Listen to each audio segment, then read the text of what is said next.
Everyone, I'd like to call this meeting, special meeting of the Cook County Board of Commissioners to order on Friday, April 3rd at 8:33 a.m., 2026. First item is this is a special meeting, but we have three items on our agenda. One is to award the YMCA cleaning contract, another is a permit application for Raffle, and then the sale of Spear National loan approval. And so moving with the first item here, hand it over to Brooke. Good morning, Brooke. Thank you. So we put it out for public bid for the cleaning contract for the YMCA. Had pretty good turnout, 5 total bids received, 3 from large corporations out of St. Cloud, Minneapolis, and Nashville, Tennessee, and then a couple local ones. After speaking with everybody and going through their kind of plan on how they want to tackle it, Morawitz Cleaning, we feel is the best one to handle the project and take over that cleaning contract. And we have a current monthly contract of $7,651, so $91,812 annually. And Morawitz bid came in at $7,083 monthly, so $85,000 annually. So a savings of, roughly $7,000 a year. Questions? Yeah, Commissioner White. Could you explain to the public what parts of the Y will be clean? Does he do the pool area, the locker rooms, the lobby? What frequency? Just details like that. Yeah, it's But before that, can you relate what the history of cleaning the YMCA was? Maybe it's before your time. Yeah, but I know the school did it for a while, and Yep, I can touch on that. So the history of it is, I believe, I may get corrected on this, that when the Y first opened, we had employees doing it that were county employees.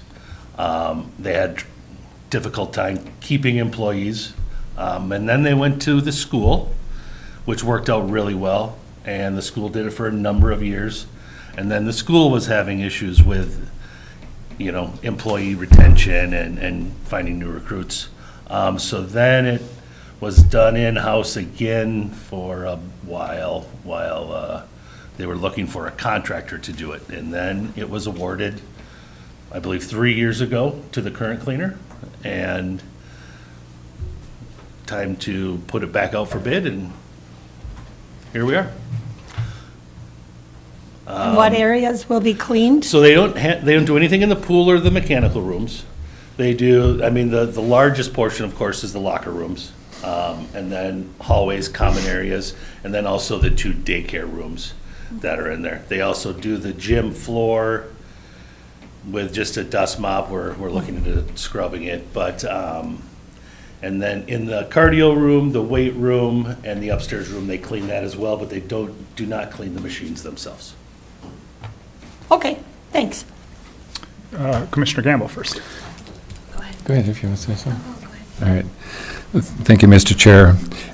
So originally, the YMCA, the agreement was that the maintenance would be handled by the school, and that when we had our initial meeting with all of the partners, which would be the city, the county, the YMCA, and the school, the question I asked was, are we tracking the amount of hours that our personnel are having to put in, which would be your predecessor, Brian Silence? And the response was no. And I said, well, we should be tracking this. My question, why are we not tracking, is because we think that the amount of time that's being invested in cleaning on the part of the county staff and the amount of time that the school is using the YMCA facility, they thought that that was a wash. And I said that with a new enterprise, you can make your assumptions, but you should track the time to see if your assumptions in fact are true. And what we found over time was the amount of time that our county staff were spending over there, not consistent with the contract arrangement. Brian's time is just getting to be unwieldy. And so then it was determined that we would hire an outside individual to clean it. And at that time, we had a commitment of so many dollars that we would pledge towards the operation of the Y. And so when it came before the board, the proposal to hire an outside maintenance individual, that amount of money, I said, is that included in the amount of money that is pledged on behalf of the county towards the operation of the Y? And the county administrator at that time assured us that in fact it was, but it was not. And what we have seen over time, and to Commissioner White's point, is that, and I spent considerable time, this is a line item that you would think just would go just like that. And, but I would suggest, because we have a new county administrator, we have new opportunities to be able to evaluate things, and I was trying to put together a flow sheet that would show the progression of what has happened in our relationship with the YMCA. The city has a fixed amount that they've been set at. The county continues on multiple fronts to have to fund and support the Y at different levels. And I think if we choose to do that in all of the things that we're responsible for related to governance, we should do it knowingly. But it seems incrementally that we have just, and it all comes under the umbrella of saying it's our building. However, if we use that rationale and we apply it consistently to all of the buildings that we own as a county, we are inconsistent in how we support our buildings when it comes to what we pay for and what we don't pay for under the umbrella of our building. So I would recommend, in this situation, we're going to move forward and make this a simple line item and vote for it. But I would recommend that we would do an evaluation. We would look at the language in the contracts that have evolved, the amendments to those contracts, and we would understand in the context of what we choose to do as a committee for our YMCA and what is happening elsewhere in YMCA's. And I just think that's our stewardship responsibility. So, Administrator Treble.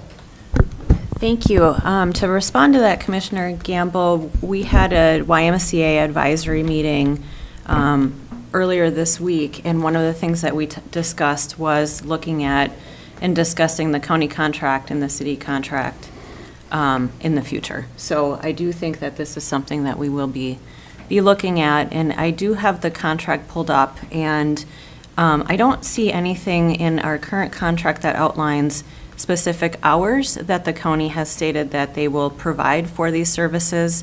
It states that we are responsible for the maintenance of the building to include cleaning, but don't see any, in the current contract at least, any specific hour amounts.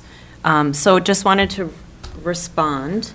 And then also, Brooke, if you could just mention really quickly the deep clean that's been happening this week for the public as well, so they're aware of that? Yeah, so kind of getting it back to a better baseline, starting on Wednesday the 1st.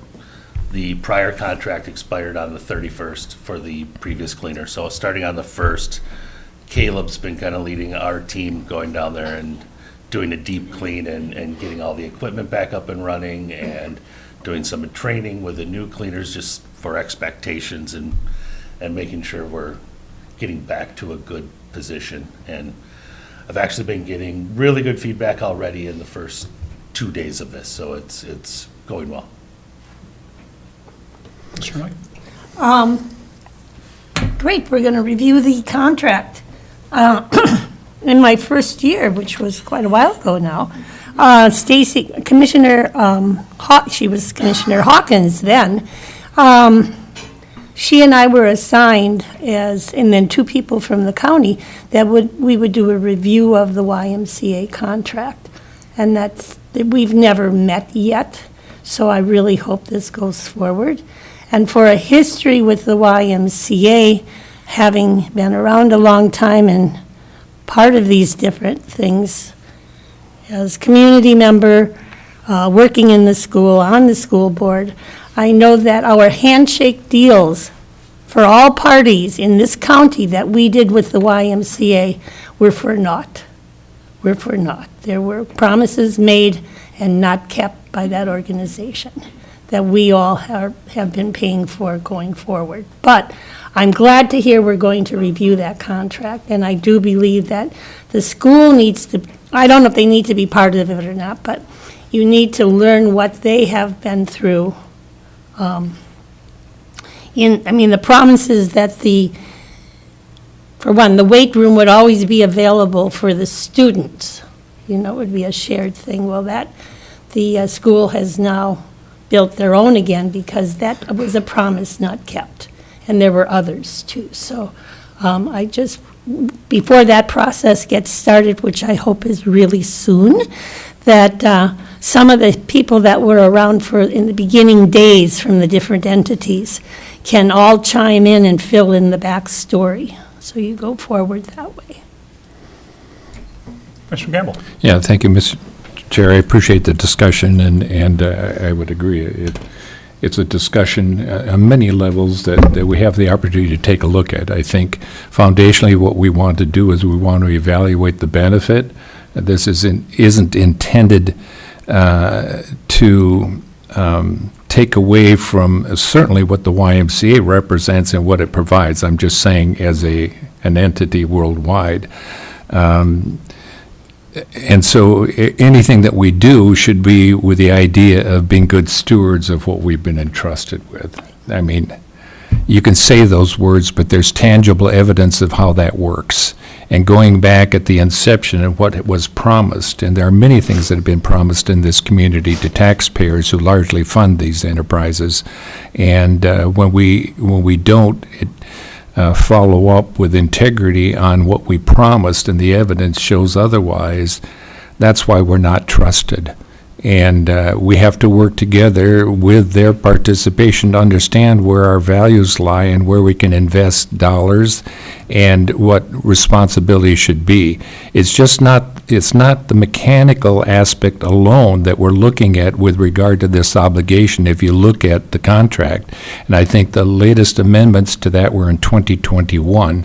And you can correct me if I'm wrong on this, but it's not just the work being done, it is the fact that the county is paying for the supplies, which are the mops and the cleaning materials, the toilet paper, and so consequently, when we look at that, it's wow. Pool chemicals, all the chemicals. Yeah, all of that stuff. All the reoccurring And costs, all if you read consumables. through it, you will see that here's what the county's going to do. And a lot of times when we spell things out, it comes at the ending statement as, and if the YMCA can't do this, then it falls on the county to have to do this. And the accountability factor that is measurable does not exist in the language of the contract. And that's what I'm saying. We need to draft contracts that are clear and understood and balance the responsibility of the providers as well as those that are funding in large part. And I would like to see a financial accounting, which the contract initially that was drafted into 2012 indicated that we would get financial reports monthly. If we ever got a financial report monthly, it never happened in my term. And then when I left, the motion was made that because it's our building, we will pick up any costs that the YMCA cannot cover, and will only require one financial report annually. That's not how you manage a new enterprise.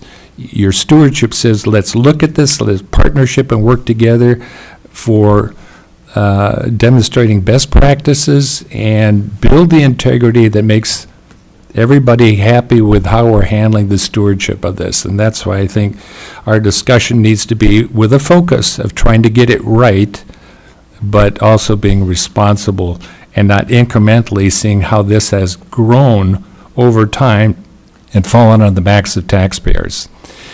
The comment is made was by Chris Francis that our YMCA has the greatest percentage of participation per capita of any YMCA in the country. The statement is not made, and I would guarantee that this would be true, is that our YMCA is subsidized per capita greater than any other YMCA in this country. I think that that's provable. So our discussion needs to be one that is forthright and inclusive when it comes to talking about our responsibilities and our mutual agreements on these properties. So appreciate the discussion. With that, I'll make a motion to approve the bid as represented and award the YMCA cleaning contract to Morawitz Cleaning. Thank you. Support. We have a motion from Commissioner Gamble, support from Commissioner Sullivan. Further discussion? Hearing or seeing none, all those in favor? Aye. Aye. Opposed? Motion passes unanimously. Thank you, Thank you. Brooke. Moving on to special meeting 1B. This is a permit application for a raffle for Arrowhead AED Incorporated. Brady, would you do the honors?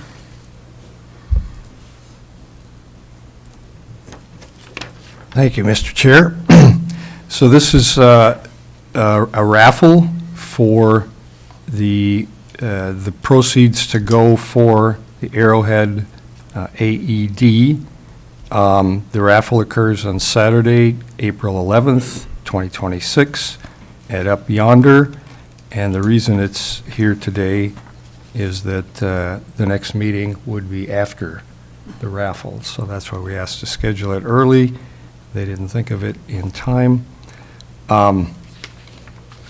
They've paid their $5 fee, and it's a standard request. It would normally be on consent agenda. All right. Thank you. Any questions? Or Commissioner Sullivan? Mr. Chair, I'd like to make a motion to approve the resolution that a raffle permit for Arrowhead AED for the raffle occurring on Saturday, April 11th, 2026 at Up Yonder in Grand Marais. Thank you. We have a motion. Is there support? I'll support. Thank you. We have a motion from Commissioner Sullivan, support from Commissioner White. Any further discussion? Hearing or seeing none, all those in favor? Aye. Aye. Opposed? Motion passes unanimously. Thank you. And moving on to item 1C now is the Sales Pier National, approve the loan for the EDA. Gentlemen, come on up, please. Thank you.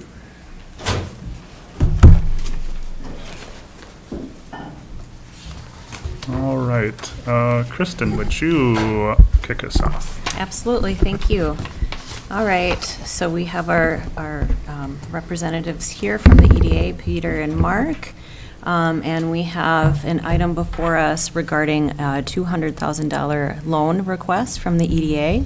So this has come before the board on a number of occasions over the last few months, and last at the March 24th meeting where we saw a draft loan agreement. It was presented and discussed by the board, and there were updates to that that our county attorney assisted with, and I believe the EDA and the EDA's attorney as well. And so we have reattached the loan agreement, and that's what's before us.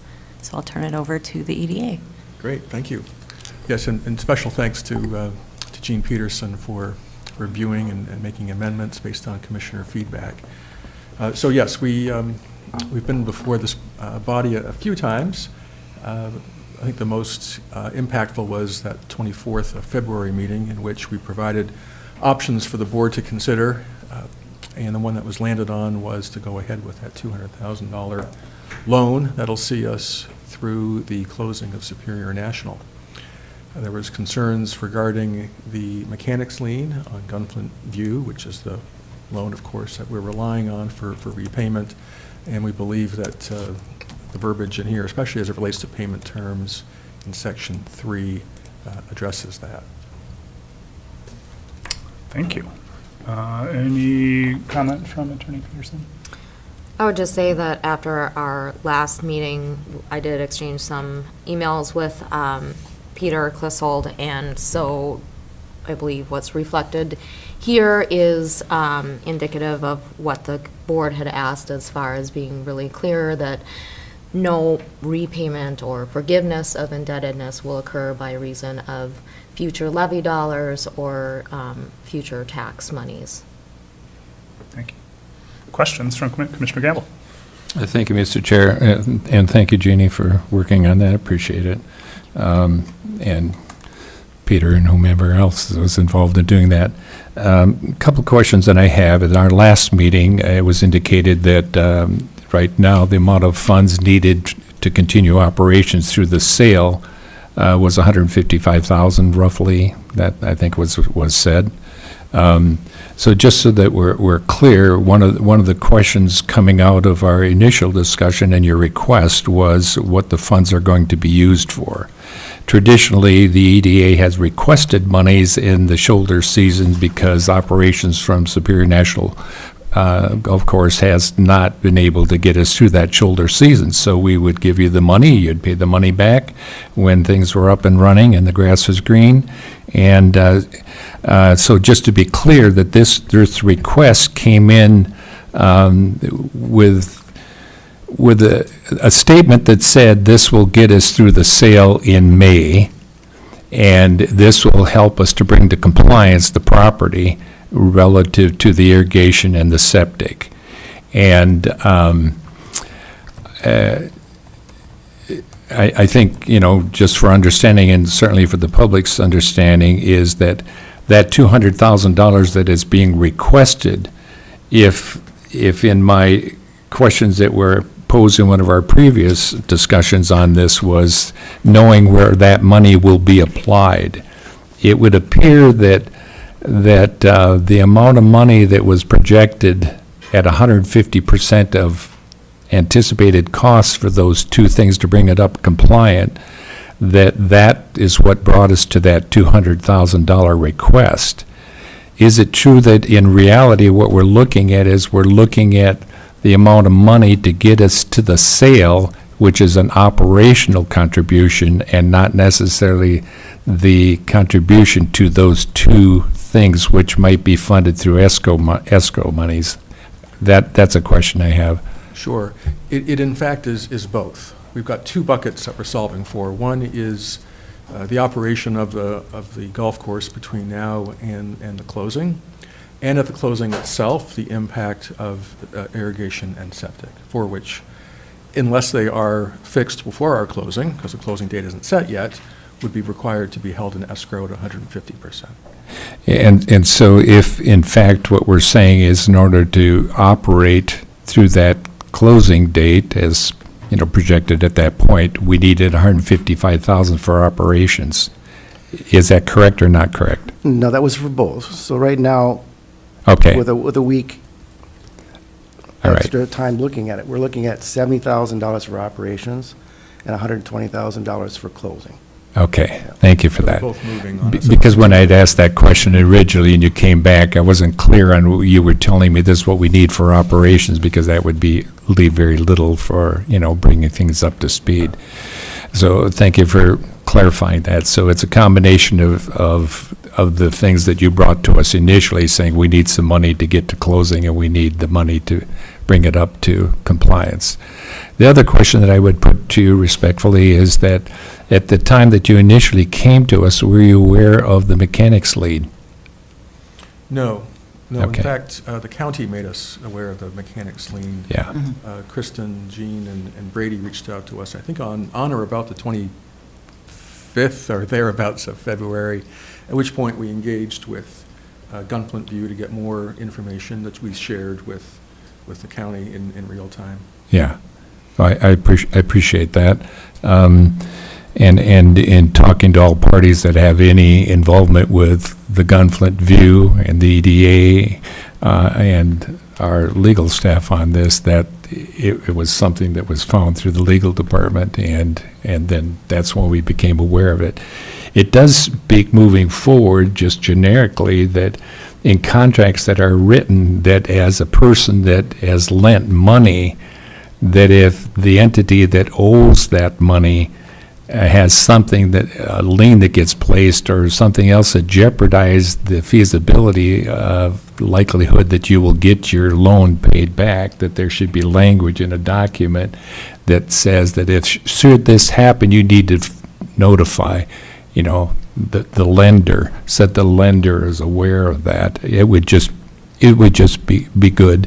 And what it does, it is ensures both the integrity and understanding in the original grant of the loan monies, as well as, whoever's affected by that. And when we find out after the fact that there is an obligation that supersedes our obligation, that isn't good fiscal management.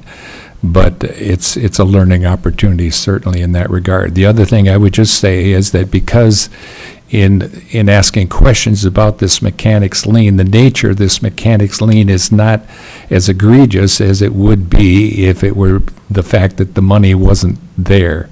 It's simply trying to address issues on a punch list and using the leverage that you have, both from the providers as well as the people that are paying those providers for the work to be done. So I think it's important. I mean, these opportunities are opportunities for us to learn. We have a history with the EDA as to what we do with funding and different things. But here again, as we're evaluating entities within our county overall under the umbrella of governance, I think it's important that we look at how things are managed. And the other thing is that as commissioners, we attend, different events like departments do and entities that serve under the subordination of county government, that we learn things about best practice. We learn things about fiscal management. We learn things about what it is that builds trust and relationship. And those things need to be practically applied in how we do business. And so as we do this evaluation of governance overall in Cook County with the new administrator, I just hope that we can build integrity in processes that build trust with our community, and certainly that's going to be an important element to support the words that we say, that what we want to do in how we serve our people. We have mission statements, we have values that are stated, and as I always say, words have meaning, and people have a right to hold us accountable to the things that we pledge. So hopefully we can learn from these experiences and get better at what we do. Thank you. Thank you. Commissioner White? Number of things. One building trust. The whole history with the EDA in this county has not been very, I wouldn't even go so far as sterling, and there's been, the EDA has had some management difficulties with their bookkeeping and how that has happened over time. Bringing data to the board to support the existence of the EDA. To date, I don't know of a project that the EDA has not cost the taxpayers money. I believe, if what I have heard, and I was not sitting in a government position, at least not county government position, when the decision was made to create the EDA, and the promise was that this loan will never cost, the golf course will not cost the taxpayers any money. It will be self-sustaining. That didn't turn out to be the case. We have the EDA at least is not responsible for what or management helped us with the YMCA and all, but we have the business part, which has not turned out well. There's still quite a problem with water mitigation. There was never a primary or a single water treatment, or not treatment, water system put in the park on all the lots, so that every person who owns a lot has to do their own mitigation plan, and they are responsible for diverting the water in each of their lot. And then it's not been overseen to see that indeed those parcel owners have followed the mitigation plan. And this just comes from the engineer, Steve Anderson, who is the person who draws up those plans for the individual property owners. And there's just not enough oversight. So with that in mind, what our attorney has written up, I would like to make some amendments or changes that I believe that having the date up into 2027 for repayment is too far. And two, based on the history of the EDA. And I want you two to understand that you're just here now. It's not personally you two. It is the history of this organization in this county and how it is operated. So not a personal attack. How about if we put a rider in this contract that if indeed there is a problem getting this loan repaid, we as a commissioners will not fund or will look long and hard at funding the EDA in the next go-round of doing the levies, of setting the levy. They will not be able to guarantee that they will have that money coming in if they come back to us for more money. It's a thought. Attorney Peterson?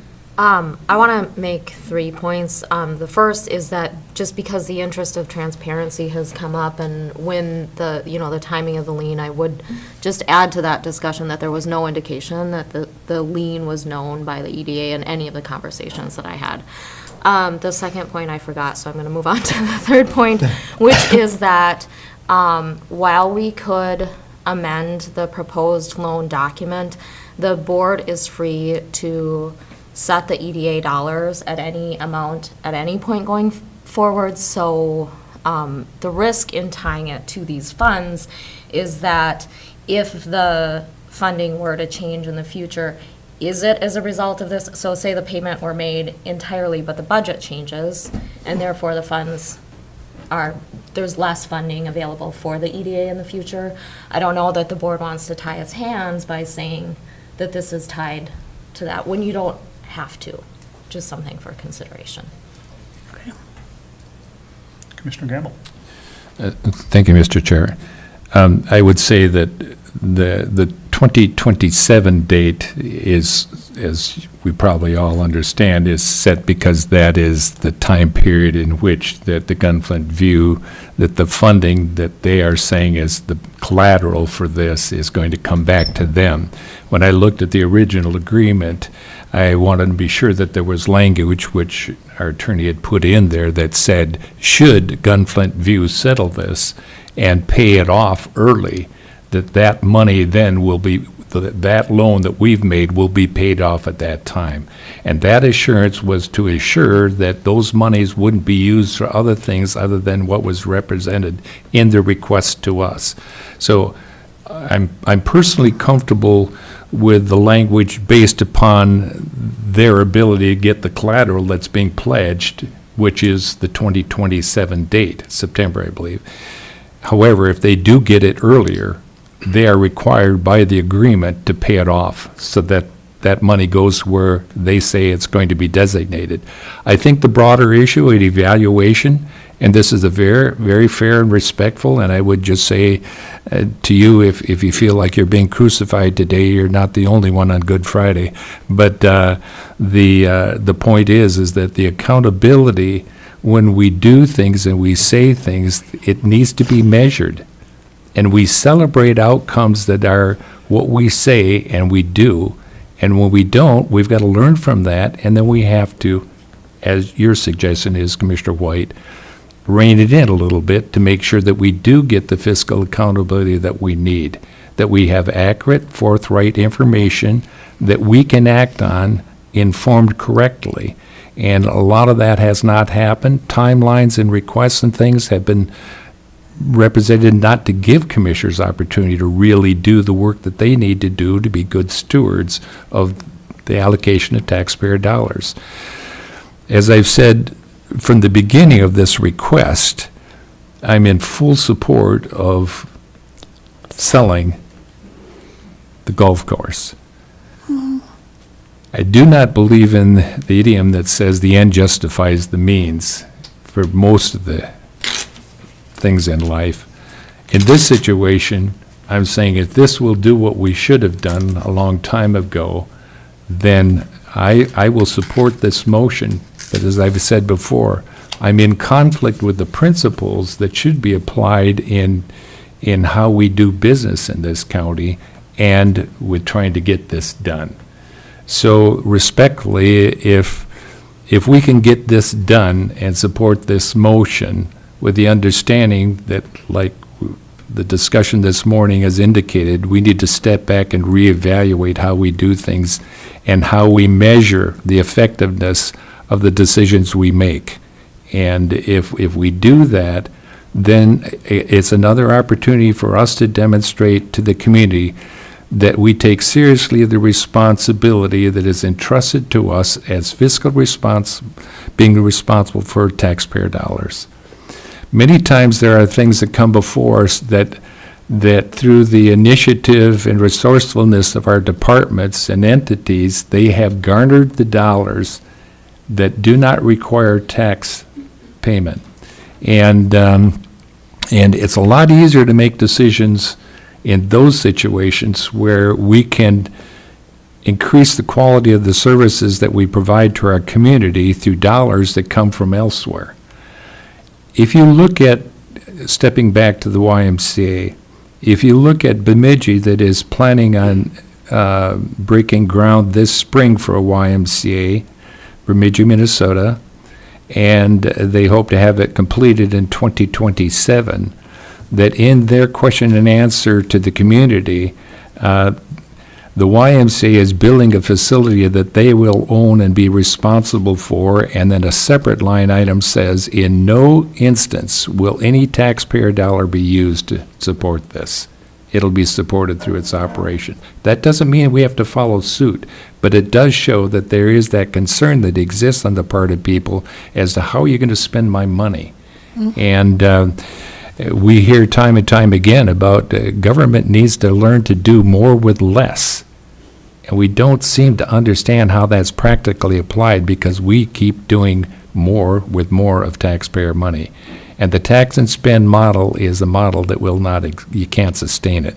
So anyway, having said that, I will support the motion because in this case, it'll get us to where we need to be. But I think we've drafted a document that protects us and builds that accountability in there, which if we mutually agree to, we'll comply with and hopefully move on. Well, I just have one more thing, and I'm sure this is way too late. We're way down the road at this point, but I think, no offense to you, I really believe we maybe should have gotten a second opinion because of the complexity of this sale and because of the, personally, skepticism I have with the EDA and the numbers presented and the people that they, truly this is not personal, that they are presenting to us that, well, just trust us, trust them, trust us, and that can't happen. That will never happen with the EDA until time goes along and they have proven and have not cost the taxpayers money, and that they haven't indeed brought money into the county in support of businesses, in support of development. So we do have, I believe, agreement with Freiberger Buchanan. Do you know? We frequently work with them. And Right. have contact. And so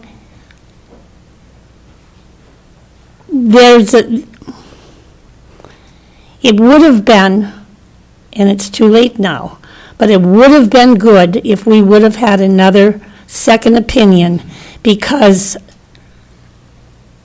doctors and lawyers practice.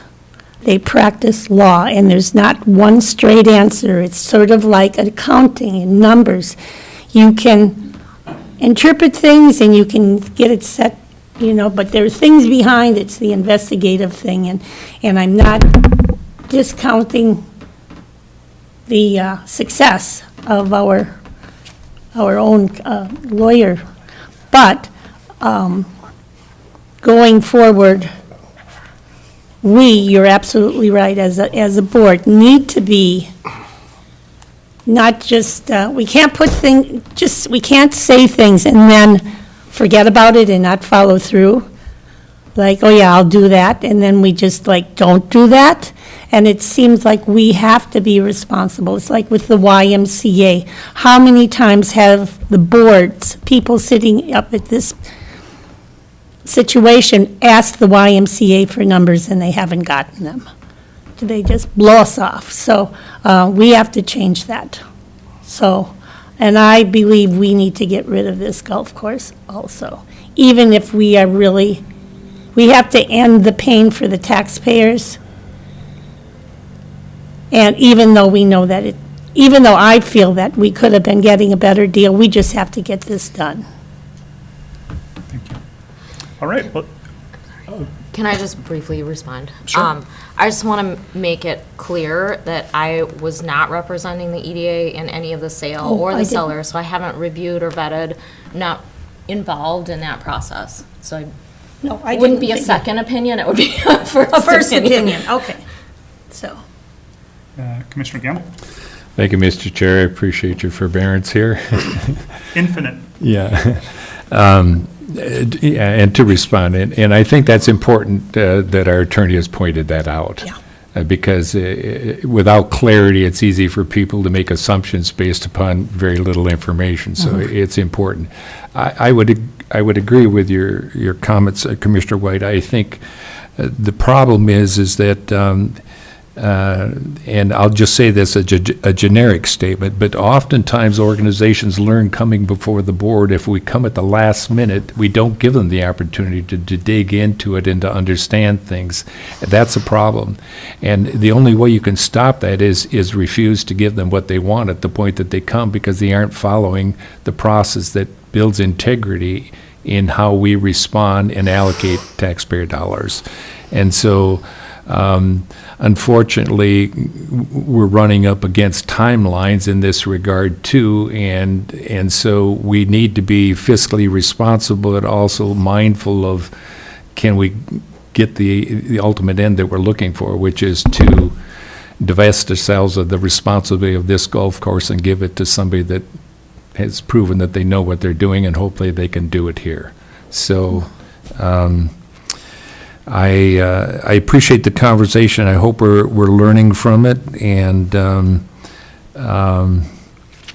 I will make a motion, like I say, conflicted, but making a motion to move this forward, that given the work that we've done in partnership to draft language that we think protects us, and we're clear and understand that language, that I would make a motion to support that we take from our reserve fund $200,000 with the intent that it'll be paid back no later than September 2027.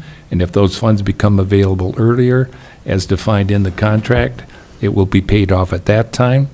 And should there be any problems unforeseen that come up, the language in the contract says that the EDA will not come back and ask for taxpayer dollars or additional reserve fund dollars to retire this loan. Thank you. We have a motion. Is there support? Support. Thank you. We have a motion from Commissioner Gamble, support from Commissioner Sullivan. Any further discussion? Commissioner White? I would just like to say that I also am quite conflicted, because in my personal life, I would say, take my chances, we'll walk away. It's a good piece of real estate, and there's a great opportunity, and people have money in this, that come to this county, where they can spend writing checks, $1.4 million for their second home. So for another $0.4 million, they could have had this whole golf course, which, but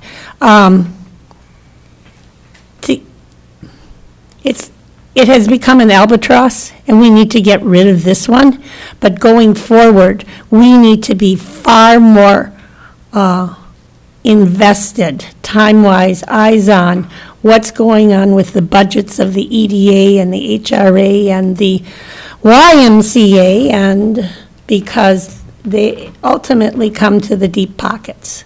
So that's all I have to say.